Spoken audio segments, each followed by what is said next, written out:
The whole love or relationship building thing, it shouldn't be centered around one person. Okay, We should have other meaningful relationships that's right. so that when it happens, those meaningful relationships will help us. Time does not necessarily heal us, but God within time brings healing to us. For me, the beginning, like what Papa said, the process matters. Like, don't just get up and jump into something without setting things in place, Okay. without involving like a shepherd, without having accountability. Okay. I think another thing is that we can also remove triggers to help us heal. So maybe muting their socials, don't be checking their Instagram or like Facebook to see like, oh, what are they up to? What's up, guys? Welcome to Conversations with Elton. My name is Elton and I'm your host. This is a space where we have real conversations about life, growth, and the things we don't talk about much. If this is your first time, you are welcome. If you've been here before, thank you for rocking with us. Today,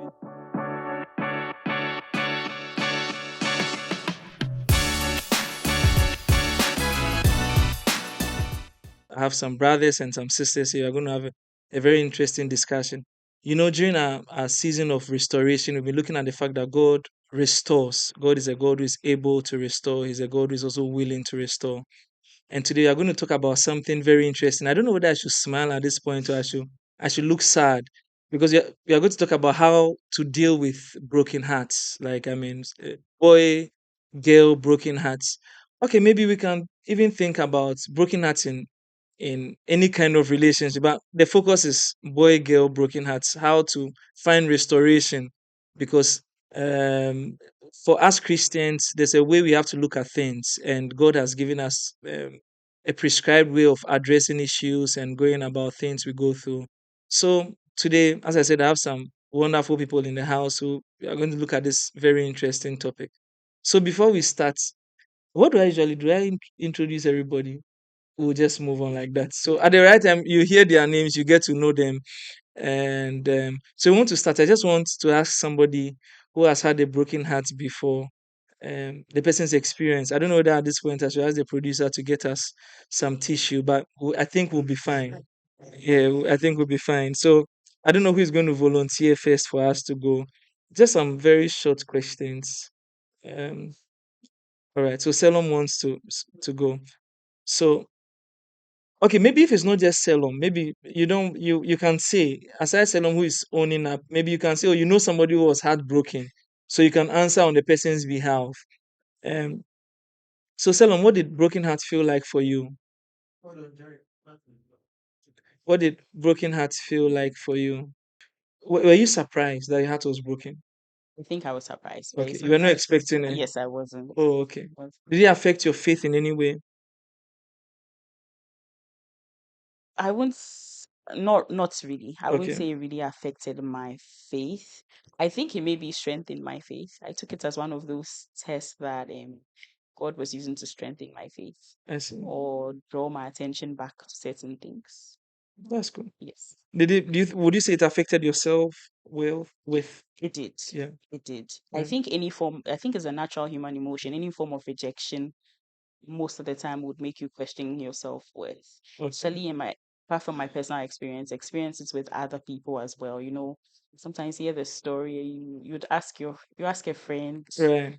and then this may be a very successful man or woman, and they are feeling their self-worth has been damaged because of another person, and you look at the other person, you look at them, and you're like, are you serious? Yes, so I think it's a natural emotion to feel after a rejection. But I also think it's what you do with that emotion that matters.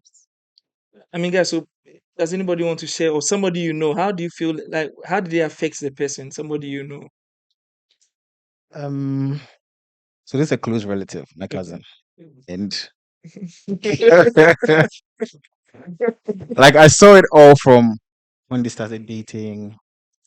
Everything. We dated for 7 years, and they're about to get married, and then we find out that he's been cheating Right. for close to 4 years, and my cousin lost weight like drastically. She Right. wasn't eating. She was crying. It was very like it's not something I wish for my worst enemy Right. because it's not the best experience. So I mean, yeah, It wasn't the best. I don't know if you have any other questions to ask. So how long did it take the person to become better? Maybe I should have asked Selom how long it took you to. Right. So should I? Okay, maybe you before. So I yeah. think a year and a half, because she was still like every time she's talking about this person, they were about to get married. So Okay. she had made plans, she had bought things. So she like after a year, I mean, we could see that she was still, but then after like maybe like 3 months later, she started, picking up. Right. Because I think she had made this person her everything. And so when that thing happened, she was just broken. So I think a year and a half. Okay. Selom, how long did it take you? I would say it took me about 3 months as well. Okay. But another peculiar thing I remember is one thing I advise people to personally, or friends that come to me that are dealing with broken hearts, a similar situation, I usually tell them if it wasn't like a healthy relationship or it didn't end on a very good note, I think it's good to cut your ties with the person, Okay. especially in the short term. I don't advise Christians to necessarily, cut ties with brethren because we're all Okay. brothers and sisters in Christ at the end of the day. But I think if it helps you emotionally, you can cut ties in the short term. Right. So I realized that even though after about 3 months, I was much better because I remember the whole lose. I had lost a lot of weight. Yes, it's not a fun time. So about 3 months, I'll say I dealt with the worst part of heartbreak. Okay. But the person was still in my life. And thinking back, there was a little bit of manipulation going on because the person was still trying to be in my life. And they'll ask me out. Thinking back now, it wasn't wise, and I'll keep going. So it took me about a year to block them off all my social media. And yes, so I'll say it took me about 3 months to a year. So even when I thought I was over them, oh, do you want to go out and get something to eat? I'll go. To And calm I you. realized, yes, I realized it wasn't healthy. Right. And maybe they were also feeling guilty. So they were doing that to help with their own personal guilt. So Right. it took me about 3 months to a year to fully cut them off. So guys, what would you say will be some things? I mean, Selom has just mentioned one of them to try to cut the person off. And what are some things that we should do? I mean, maybe I'm going to look at it in two ways: things that we shouldn't do, and things we should do. Maybe we'll start with things we should do when we are heartbroken. Like, I mean, you're in a relationship and the relationship had to end for one reason or the other. What are some things that we should not do? Mickey, you're going to say So something. let's say that, okay, so can we start with things that we should do? You said we can start with things Okay, things that we should do. So Selom mentioned that we should try to cut ties. Cut ties. Yes. And I also think that we should try and have somebody that we are talking to Right. in that, because it's a heart problem. And hope the Bible says hope that is different makes you sick. And when your heart is sick, Right. it means that the whole body is sick. Mm. Your mind is sick, everything is sick. So we should have someone that we are talking to, because I don't know, for some reason heart problems are really, really, really, really a very you don't want to walk there. Yeah. It's messy, So we should have somebody that we are really talking to about everything and anything. And also realize how heart issues. You know, when you're telling somebody and advising somebody whose heart is broken. I mean, you can say, "Oh, I think you should do this," Yeah. but I think it's easier when you are saying it than when We it's are time doing for you to also do it. Love, were you going to say something?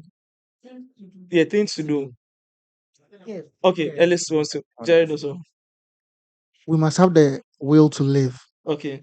because I mean, when it comes to broken hearts, most often than not, we tend to make our partners our life. Right. Right.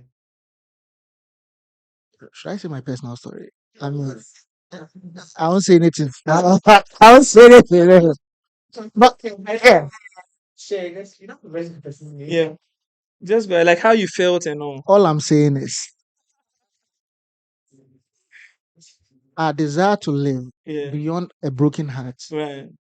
they must outlive the partner or the person. Okay. The tendency to want to be around the person, even, like Selom said, there's a tendency that the person will try to, out of their own guilt, Right. or even you out of the desire to want to be with them again. Yeah. So we should try to live even when there's a broken heart. So we must not, the whole love or relationship building thing, it shouldn't be centered around one person. Okay, We should have other meaningful relationships that's right. so that when it happens, those meaningful relationships will help us. The desire to want to fellowship with Mickey or Jared or Sherilyn, that should outlive the desire to want to die. Okay, Because Jared, you're it's going to painful, we can you're going die. to say something. I don't Yeah. know. So first of all, I was going to say you should feel it, like you should accept it Yeah, and feel every emotion. Don't yeah. suppress. Admit that you are hurt. Yes, because I remember when my cousin was heartbroken. My auntie was like, "Why is she crying? Why? It's just a." I'm like, "You're not the one going through the emotions and everything, so just allow her to." And she cried a lot every time she's crying. She's lost weight. So I think the first step is to accept that Yeah, this person is that's no longer admit. in your life. Like you are heartbroken. Let the person go. Feel all the emotions that are coming, and also you never know. You get to learn from heartbreak, like your attachment style, your fears and all of that. So yeah. I think when we admit, I think one of the things we should do in admitting is to begin to picture a life without a person. Yeah. Because I think that's what admission looks like. It's not like you are just looking at the fact that, oh, my heart is broken now. But you're looking at the entire picture, like the person is gone. We said we were going to buy a Ferrari together, but it's no longer there. I mean, there's no like future with the person. So I just think admitting is just one of the things to do. Right. And I think just to add to what Jared said, you should talk to God. You should Okay, talk to him. He's your father. right. Just be honest with him. Let him know that these are your emotions. This is what you're going through. Like just be honest with yourself and be honest with God. And it just helps you to heal. I think another thing is that we can also remove triggers to help us heal. So maybe muting their socials, um, don't be checking their Instagram or like Facebook to see like, oh, what are they up to? Because you used to know everything about this person, but like, I mean, yeah. So Okay, yeah, basically just remove triggers and then all right. Regarding what Sherilyn said about triggers, Yeah, I triggers they are not necessarily maybe the person's status or Instagram. They are all around. okay, Maybe the restaurant you went to, even a normal Instagram post okay, talking about love, like two people that maybe somebody just got married, you're about to get married. It will trigger you easily. right. So it's not, I mean, you can try as much as possible to mute the But person you or can't move block, but every you can't form of trigger, move every form of trigger from. right? And Shalini was saying something about talking to God. I think one of the things we have to be mindful about when okay, not you, but generally, when our hearts are broken, is what we say. We must be mindful of the things we say when our hearts are broken. Because it's possible to speak death when your heart is broken. You might begin to say, oh, I'll not marry again, I'll not trust any man again. But it's because of how you are feeling. So instead of saying those things to yourself, I think one of the things you can do is to say those things to God. And guys, don't be afraid to tell God how you feel. That this is how you feel. Admit your hurt to God. The first person to admit your hurt is admit it to God that God, I'm hurt. And when you miss the guy, say God, I've missed him. I don't know which name to use. Yeah. But but Kojo, okay, Kojo. So God, I've missed Kojo. God, I've been thinking about the whole day. I've not been able to think properly. And everywhere I pass, I see something that has to do with Kojo. God, help me. So I think that is one of the things to do is to admit we are hate and tell God how we feel at every point in time. So we don't say the wrong things. So we should carry our burdens to God, tell God how we feel, and God listens. So the Bible says that He's close to the brokenhearted. So if there's somebody God is close to, it's you who in your broken heart. So that's just something I'll say. Yeah. I don't know if somebody has anything to say. What do we do when we are brokenhearted? What are some things we should so do? before that, I just wanted to also ask a question Okay. about the triggers. Okay. Sometimes the people happen to be close, like Okay. in your in the same church, The same the space. same Okay. school, the same work. It's really, really hard to avoid the Yeah. triggers. It's really, really hard. So some people end up even leaving that church Yeah. and all of that. So I won't say like I would just want to ask to the team like how do you go about avoiding If the person triggers? is in the same Yeah, community. because I really cannot avoid. He's in the same choir with me. He's in the Yeah. same Or this maybe it's thing the choir together. head and you are the Yeah, a part leader. What yeah, do you do? and then you have to go and sing on Sunday. Yes. And it's some way. Maybe even the previous year, maybe at your concert, you did a song together. Yeah. And now and the Yeah. pastor wants you guys to do the song Everything, again. the church building will trigger you. Everything will trigger you. I mean, what do you really do? Okay. How do you Salom, really avoid it? A Okay. follow-up question Okay. to Okay. Mickey's question. Is leaving the church or leaving a church because of heartbreak a valid reason to leave a church? Okay. The rest of you can answer. Is leaving the church with I mean because that'll help you believe that help your healing process. Yeah. Ellis, you're going to say something. So Nepa is you. I don't think leaving the church. Okay. No, I don't think that's. I mean, you are leaving the church because of a broken heart. But You- maybe the person tells you that look, I can't stand it and there's nothing I can do. Oh, Like you can stand it. It also actually it also actually depends on how the other person is, acting in okay. the No, no, space. no. Wait. Have you both agreed Agree that to what? mutually this is over and this is how we are? Because the other party, sometimes I've been through it, Okay. where Confessions. been in a similar situation Okay. where we dated in the church, and in the end, I won't say I left because of the person, but I'll say a contributor, how the person was acting in the space, not even allowing you to, just be. Okay. Some people just won't just allow you to just be. Okay. But in a case, I mean, just to follow up Yeah. Ellis and obviously Salom's question.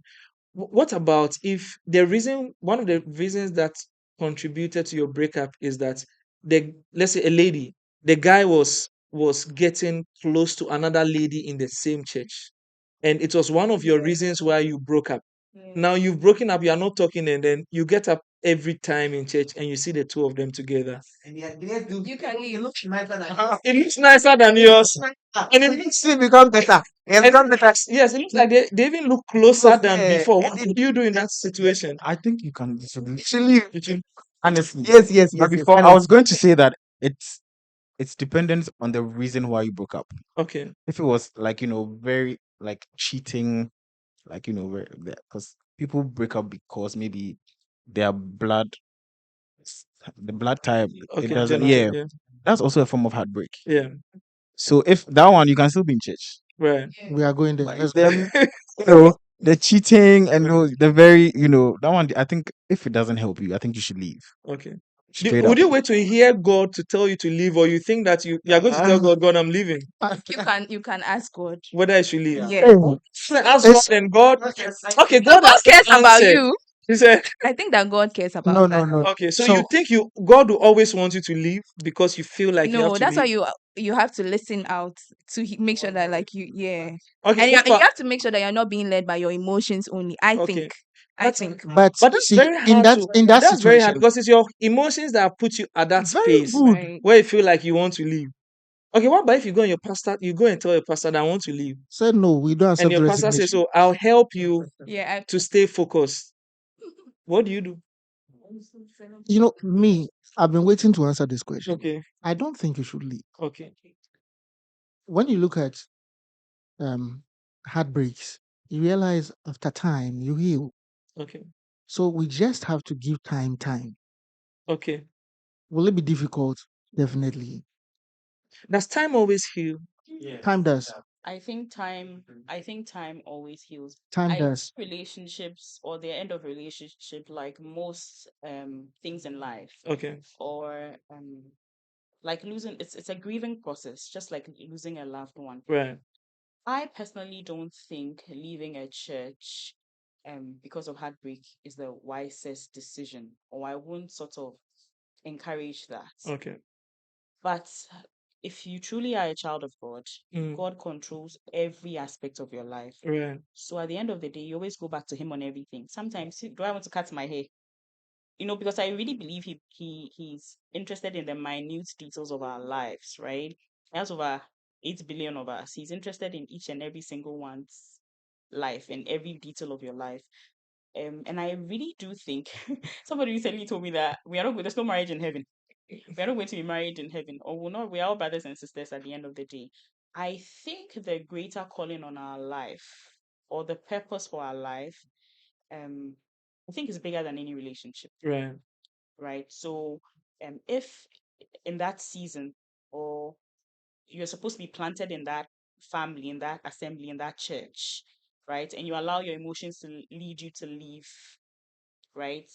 I want to give the example. I don't know if it's the best example, but I want to give the example of a marriage. Mm. I don't believe in divorce, and as Christians, we don't believe the Bible doesn't subscribe to divorce Right. either. But in certain situations of severe abuse, the church or counselors allow that the couple may be apart for a while. Because above all, I think God is interested in our soul, our spirits, right? So if the person is going to stay in that marriage and be abused or, God forbid, die, I think it's better for them to be apart, separated for a certain time. So, I mean, it's easy for us to sit here today and say that don't leave the church. That may be the ideal situation, but like Sherilyn said, definitely go back to your father, your maker, the manufacturer. Ask him, is this where you want me to be? Is it better if I leave? Certain situations, it can be very, very, very triggering. Even the genotype thing, it may be hard because I've heard of people who, you know, you think maybe their mistake was not checking in the beginning, but dating for 5, 6 years, you've made your plans, Right. been trying to buy property together, and you find out because of genotype. Then he finds another sister in the church, and you see them building a life together, and you're like, God, what? This could have been me. Yes, it could even shake your faith that God, why? People really believe that God can change their genotype, and I've heard of such miracles before. So in that situation, it can get very dicey, and sometimes when you are in such a vulnerable position, the devil also begin to plant ideas. So if being in that space is not the best for you in that moment, I think you can leave. But it boils down to you speaking to your father. Right. So, I mean, what you guys are saying, just to emphasize on the fact that, I mean, the reason why I was asking, does time always heal? Because I think that some people give time to things, but they don't go to God. So they feel like, oh, I'm going to give myself 1 year. I'm not going to enter any relationship. I'm going to give myself 2 years. I'm not going to enter any relationship. But they never go to God to receive God's healing.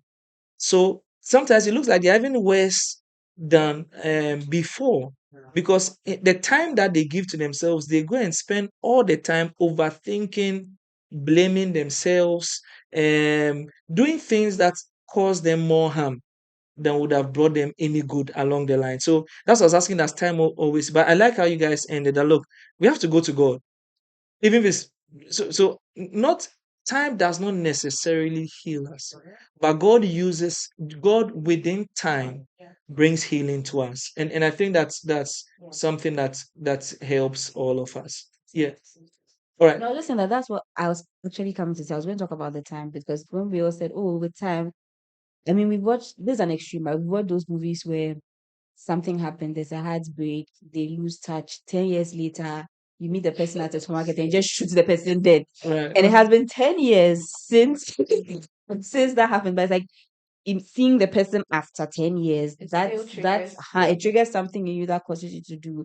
So I think it's what you do within the time that matters. And because if you just say, oh, with time, someone say, okay, fine, then let me brave through it. After some time, I'll be fine. And to shock you that 6 years later, you are still right where you started. So I think it really matters what you do within that time. And Yeah. like we said, God is Yeah, I absolute. think it's God who restores, actually. God restores our hearts, because I know people who come up with different coping mechanisms. This is not to throw a shade at anybody. This is not to throw a shade at anybody. But I hear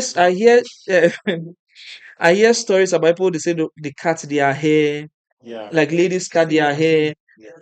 Sometimes they say, oh, I don't know the reason. I think they say that, oh, they want to start their life over again, so maybe their hair grows and that kind of thing.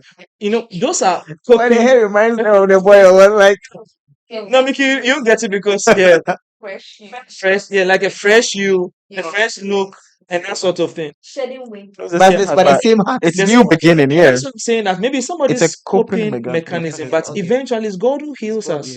yeah. You can do all those things and come back and you'll be worse. Yeah. So I wanted to ask about people that don't have the advantage of God and time. You mentioned that it's not just time, it's God and time. Yeah. But there's some people that enter into heartbreak and time doesn't favor them. God, I don't want to say God doesn't favor them. Maybe they don't have the chance or the advantage of meeting God throughout the time, and then they go off, and then you see them 10 years later, they are still off walking on the streets.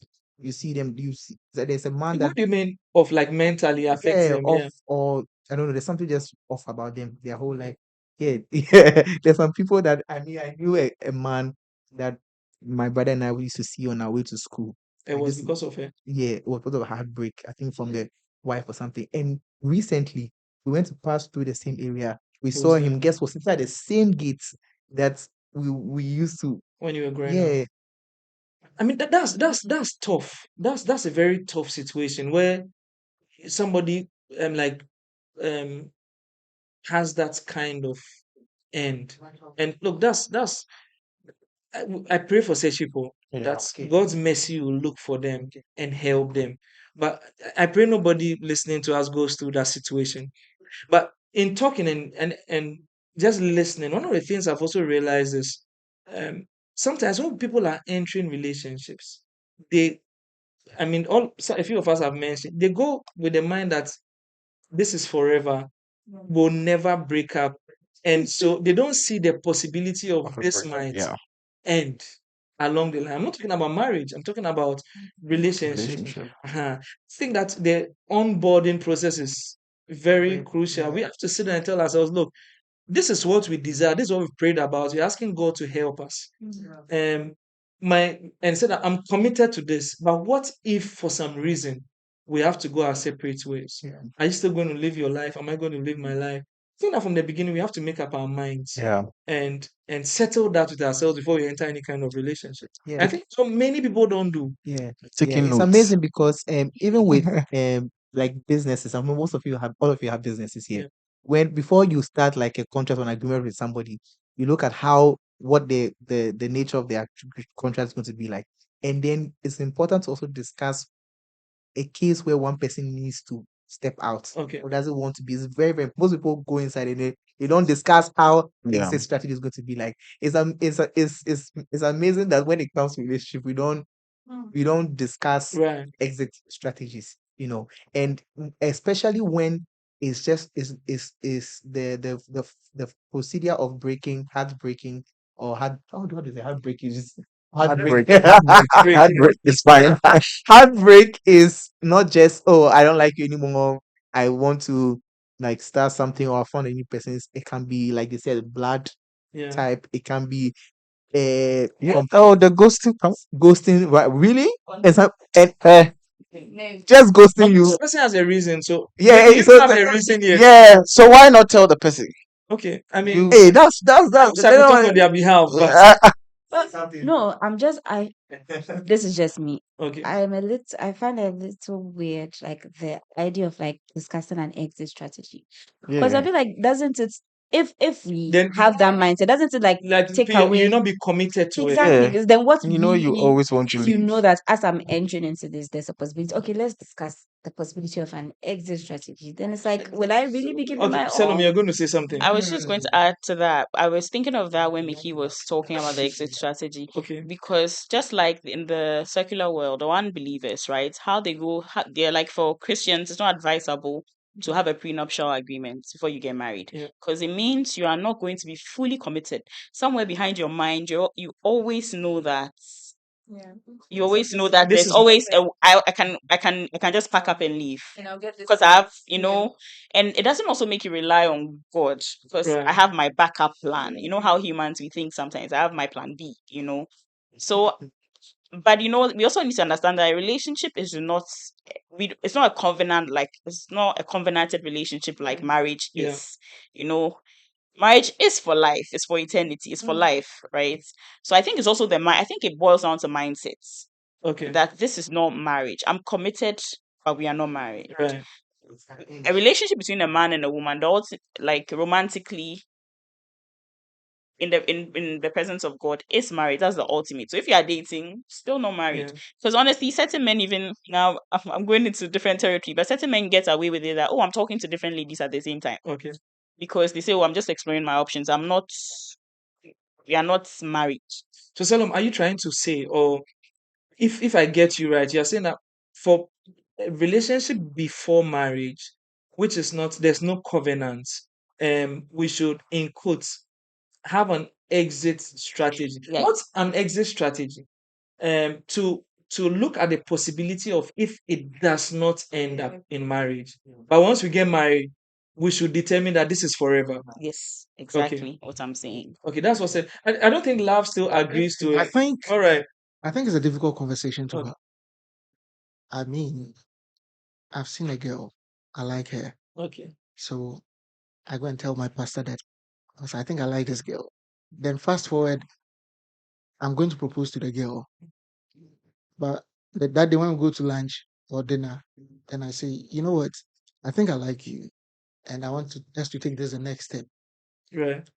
You imagine, imagine love, you are the girl. Hey, love is the news. Love, imagine you are the girl, and then I come telling you that, although we are going to be in a relationship, should something happen, we would have to sever ties. Love might not be convinced about my intention for her fully. Okay, so I think that Right. with this, it should be the I way wanted to it's communicated. But So okay. Okay, I was going to, what's the exit strategy for if it's just a relationship? I think that so one thing that will help, that I believe is when somebody else is involved. So when there's a parent involved, there's a mentor involved, then you sit down and say, look, we are committing to each other. Our goal is that we want to get married. We are going to do everything within our means for us to get married. Unless, of course, something happens that has the power Yeah. to separate us. So I feel like that makes sense to me That's because maybe that's what I'm saying. That maybe it's a because communication. even Yeah. even in the whole exit strategy thing, you never really even know what might cause a breakup if there is going to be. Yeah. How do you pen down every possible possibility of okay, so if it is this, then we do this. If it is that, then we do that. So we Especially don't if we are we don't put committing order. We just say that we are on this exactly. journey. Our goal is We have a marriage. shepherd, we have Yes. an accountability Yes. partner. I If just if something should happen So along the more or way, less, I think that's the way it's communicated. yes. Jared. no, but I just think there shouldn't be any in between. Like Yeah. if we've broken up. Right. If we are dating to marry, we are dating to marry. Yeah. But there shouldn't be but what? I'm just thinking that Or aside how it's communicated, yeah. what about if you just have it at the back of your mind and you never communicate that? That's what it. Maybe that will help Also love. still not be very still committed. So this, okay, now What you're is going at to the back of your mind? okay. It will tell in your actions. It Okay. will. That is why they say sometimes people have this coping mechanism of running away. You're already expecting the worst. It's at the back of your mind. You do something to offend me. Hey, I'm off. Because it's like it's behind your mind somewhere. Or maybe should there be a Yeah. vow that you say that till death or something? Papa, that's what I'm saying. Papa, that's what I'm saying. Similar It's just a relationship. right. Oh, We are not married. don't No, feel like it's just no, a we're relationship. not just. It's a relationship.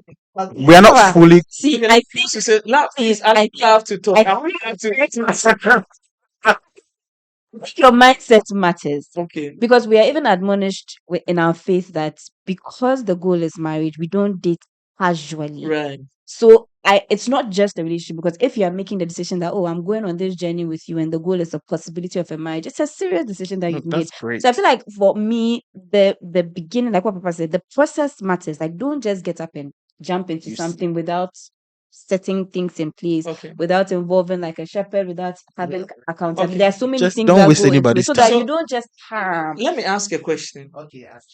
When you are traveling, when you are traveling by road Yeah. and you have a spare time, Yeah. is it because you don't trust in your ties? If Papa, if you put measures, if you put it that way, yeah. It's a very wonderful question. okay. And you know why? Because I was about to say that is why it's so painful when people get their heartbreak during relationships Okay. because of because of not having what you just said, like trust that okay, if I have a spare time, then it means I don't trust the car. The Okay. fact that I have a spare time, it means that I will not drive the car well, and I'll drive some way. It's having a spare time. The spare time relationship can I be I, any I other want to thing. speak to Okay. this. I'm coming. Guess what? My spare time, my relationship can be that if we fight, we are going to our shepherd. That can Okay. be my spare time. It doesn't Exactly. mean that I'm coming to replace you. Okay. So because relationships are not like cars. So It's a this is what I different think. Maybe yeah. this will help us. This is what I think. I think that I was saying that you involve your shepherd, and then the decision you make is that in case something happens which is not solvable, Right. because many problems are solvable. So we agree that okay, maybe something happens that nothing can be done about it. Like there's nothing I can do, there's nothing you can do, there's nothing it looks like God even wants to do about the situation. Uh-huh. In case in case there's something like that, then what do I do? But I think that maybe it shouldn't be a discussion. Maybe last fears that okay, when once it's discussed, then it looks like our hearts are not. Maybe it's a decision you make. Ask yourself, telling yourself that okay, now I want this to end up in marriage, but I trust God. I'm just trusting God with the journey, and it's God I believe. In case something goes wrong, I'll still believe God. I'll not change my mind about the goodness of God. I'm going to still stick with God. So I think that settles it. Yes, I'm settled. Okay. So maybe one last thing we can do when we have heartbreaks is interesting is to laugh at ourselves. I think it helps sometimes. But it's easier said than It's done. easier said.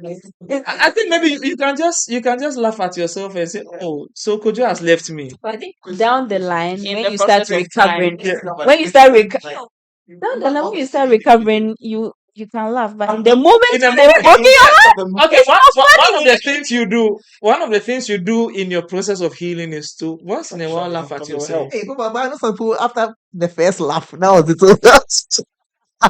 They laugh, they laugh. They're just laughing. And I see them at Medina, they're just laughing.